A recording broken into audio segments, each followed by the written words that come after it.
Hi, Kathryn here with Handmade by circleartdesigns.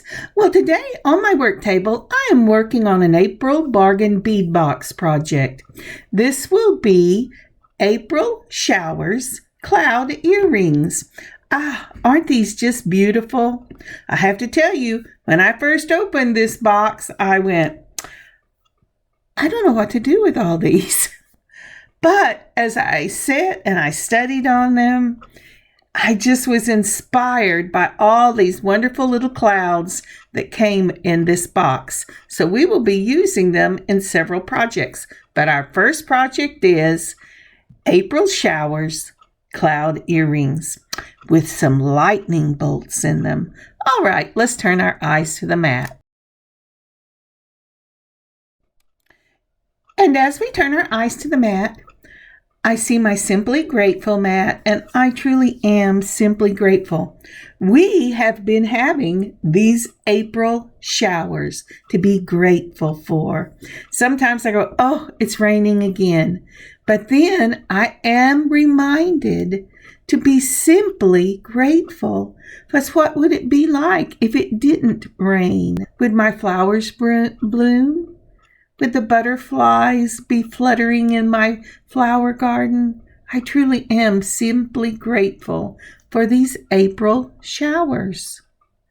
Now, what about you? What are you simply grateful for? What's happening in your world that you can thank God for? Either the little thing or a large thing. Simply grateful is a way of looking at life through the eyes of a blessed person. And we are all blessed, for we are His children. Okay, with that in mind, and the beautiful April showers raining out my bay window, let's turn our eyes to our workspace.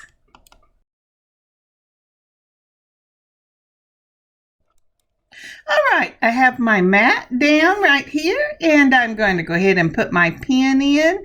I think it looks like it may be close enough to center that I can keep my hands in. Boy, I had a hard time getting that pen in. Must be it kept trying to go into the mat below it. Our first thing up is an 18 by 14 millimeter Rhinestone Umbrella charms. These are so cute. And you know, you could put those on just ear wires by themselves, and they would make a lovely, lovely earring. But I'm going to go ahead and use them in this one. Next up is your 6 millimeter faceted rounds in a peach opal AB, and these are really pretty little beads. I love these little 6 millimeters. When I first was doing jewelry, I think almost everything I did was in 6 millimeters. And that was because you got more bang for your buck with the 6 millimeters back then. And it's still true today. Again, from the April Bargain Bead Box, we have this Amazonite, and this is a gorgeous, gorgeous faceted teardrop. And what I like about this is that the teardrop goes vertical down. The hole goes vertical down the teardrop. Next up is the Malaysian jade beads in that sky blue, also from the Bargain Bead Box. And these are just so pretty. Now, these lovely little Malaysian jades are 4 millimeter, and they're a dyed quartz.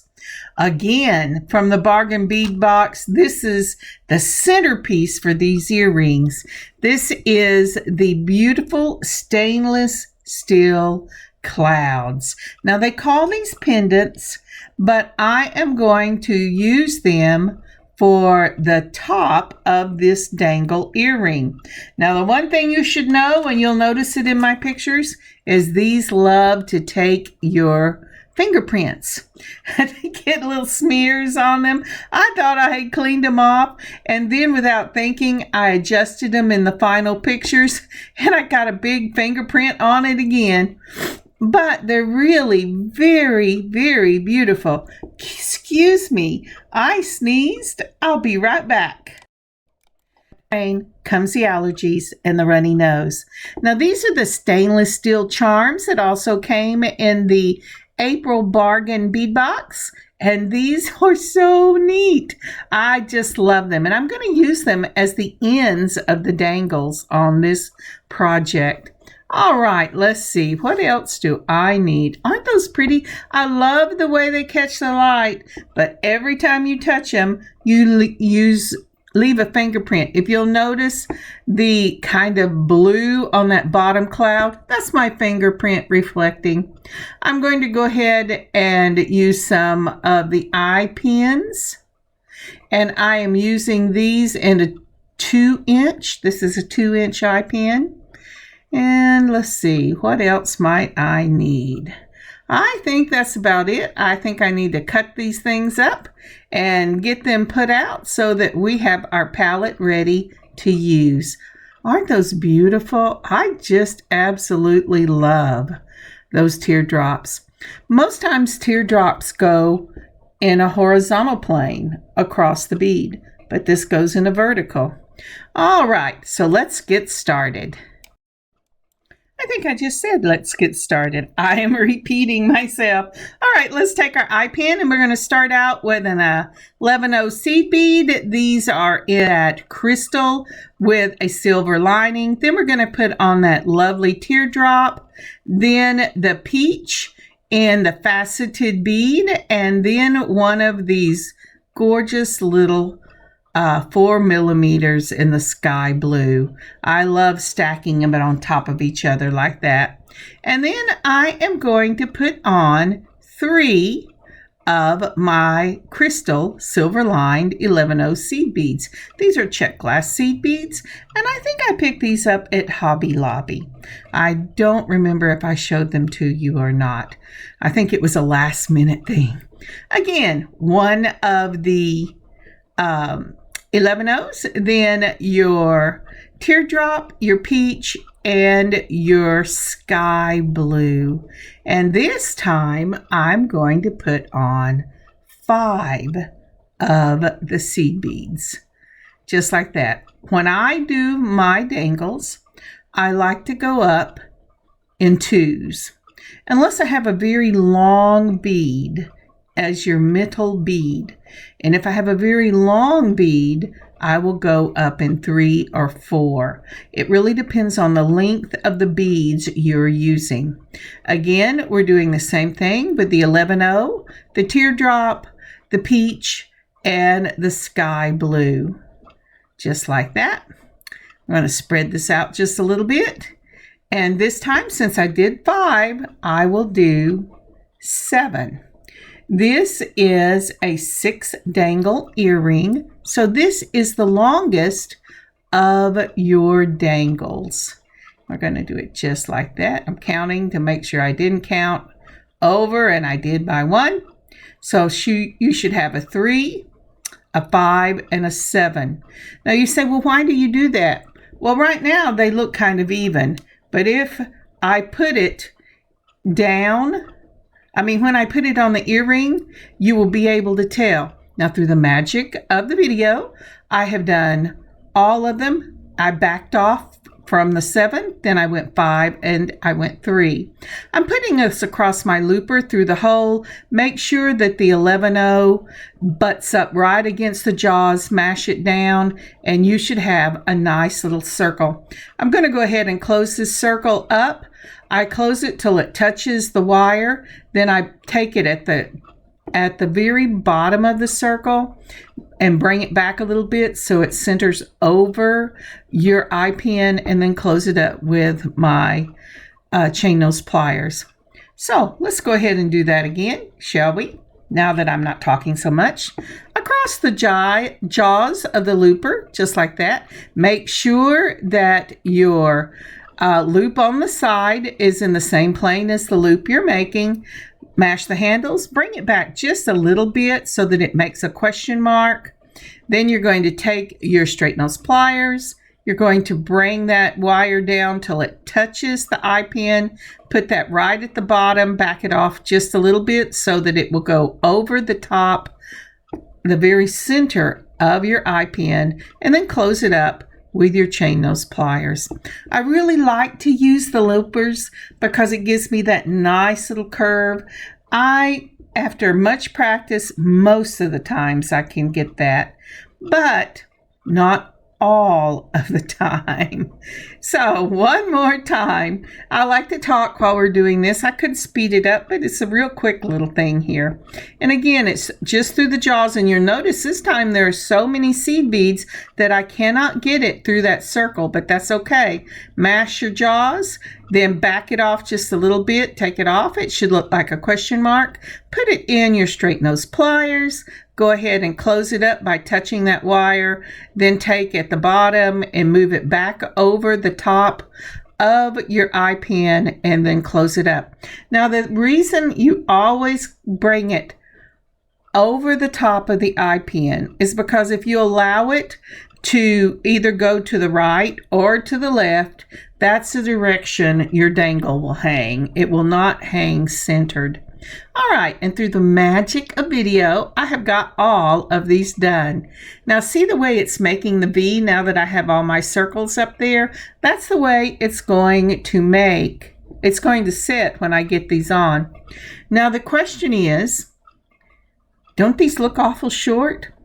Well, in proportion to what you're using for your dangle, you want about 1 1/4 to 1 1/2 the length of the longest part of what your centerpiece will be on your earring. So I'm taking these little 4mm jump rings, I'm opening them up, and I'm going to use jump rings to attach these dangles to the focal point of these earrings.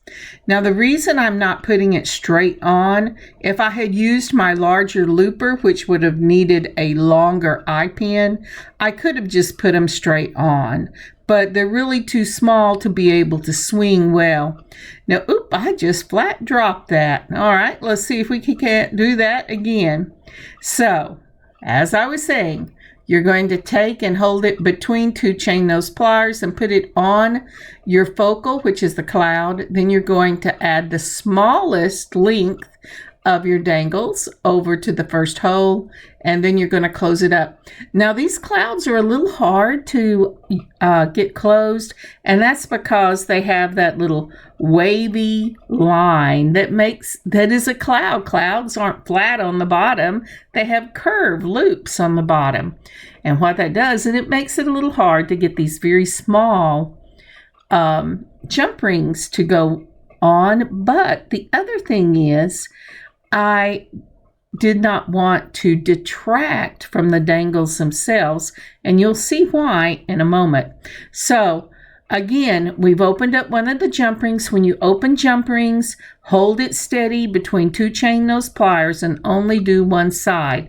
I put it through the focal. Now I'm putting the second of the dangles on, and I'm looking at my little white pin right there, but I have pulled this up where I can see it, because even with my magnifiers, I could not see if the little line on the jump rings were closed. The other thing that you can do to make sure, and you can't tell I'm doing that because I'm off the camera, we're going to try this again, it wasn't quite closed. And you can feel it, and a lot of times, if it's rough, it is not closed. That's just a rule.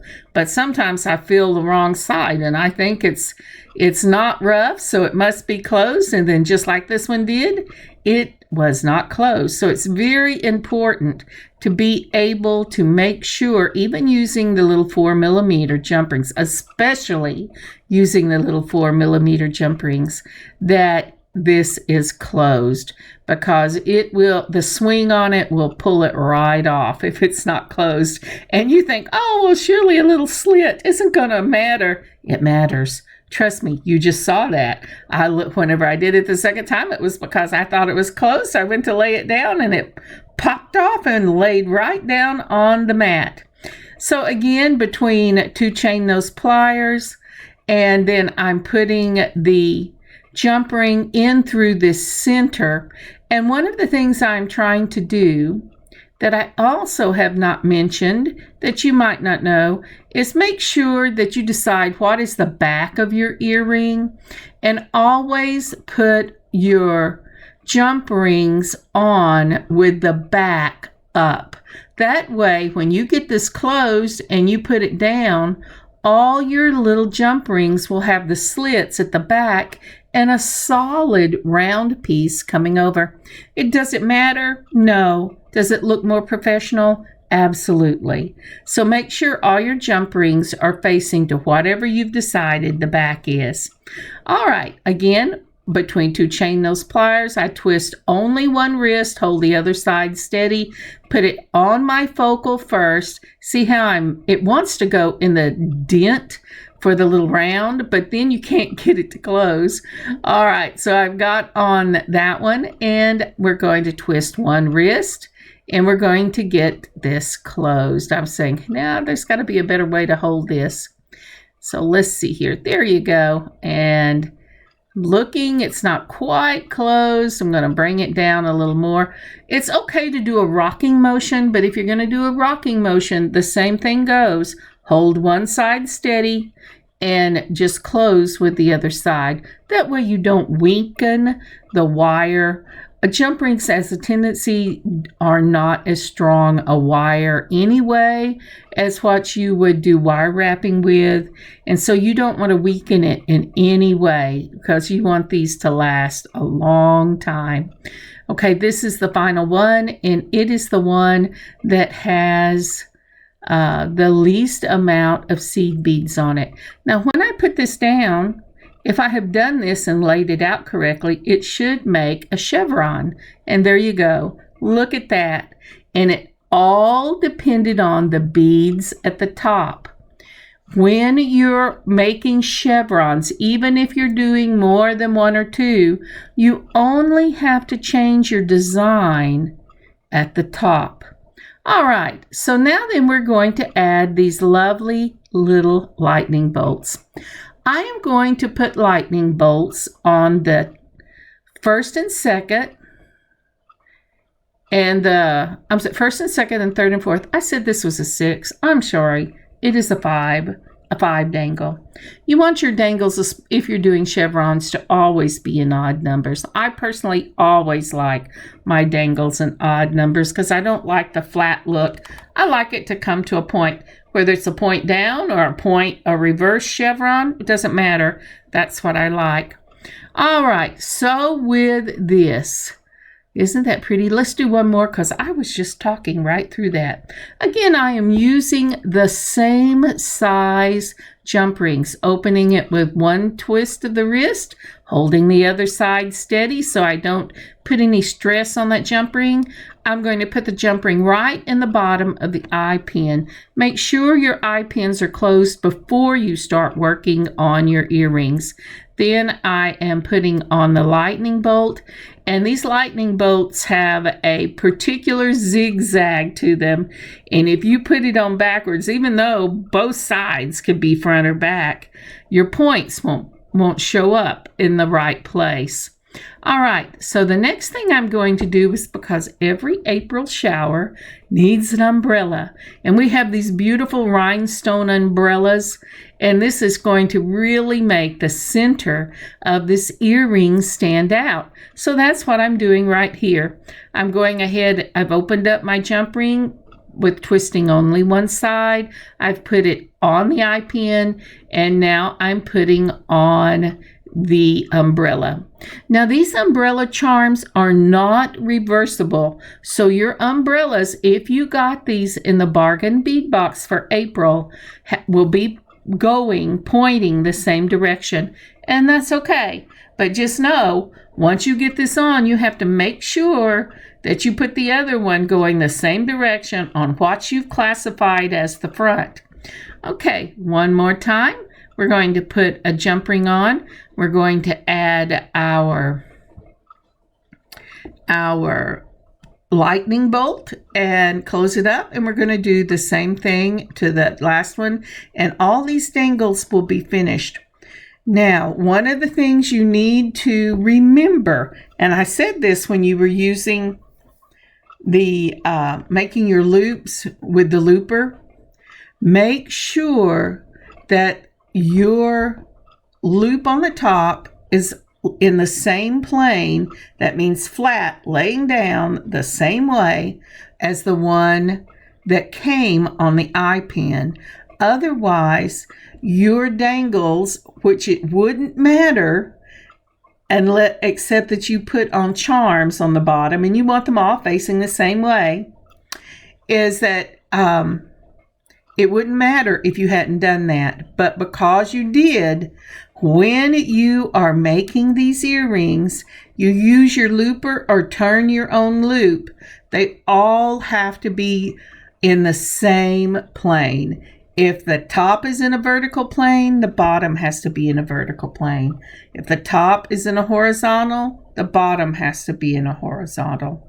All right, so let's look at this. And if I can get this laid out, I have the other one ready to go. Setting off, I'm just going, do I have all of this right? Nope, I've turned it flip-flop. So I'm going to have to flip that over. There you go. And now we're going to go ahead and we're going to put on our fishhook ear wire. I have turned this to where the fishhook is in a horizontal plane because my hole on my charm is in a horizontal plane. And I want these to face forward.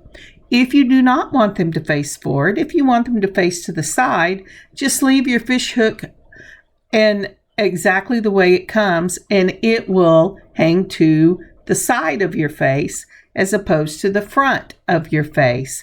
I like earrings that face to the front. So in order to do that, your focal point and your ear wire have to be in the same plane. It doesn't matter if it's horizontal, horizontal or vertical, vertical, as long as they're in the same one. And then when you join it with the jump ring, it will hang the direction you want it to. Now, aren't those beautiful?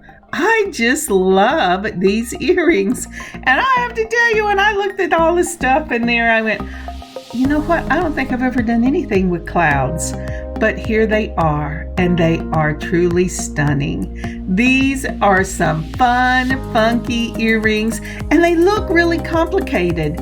And people will go, oh my goodness, did you really make those? But they really are simple. There's just a few rules you have to remember. Make sure you know what you're going to do as your front.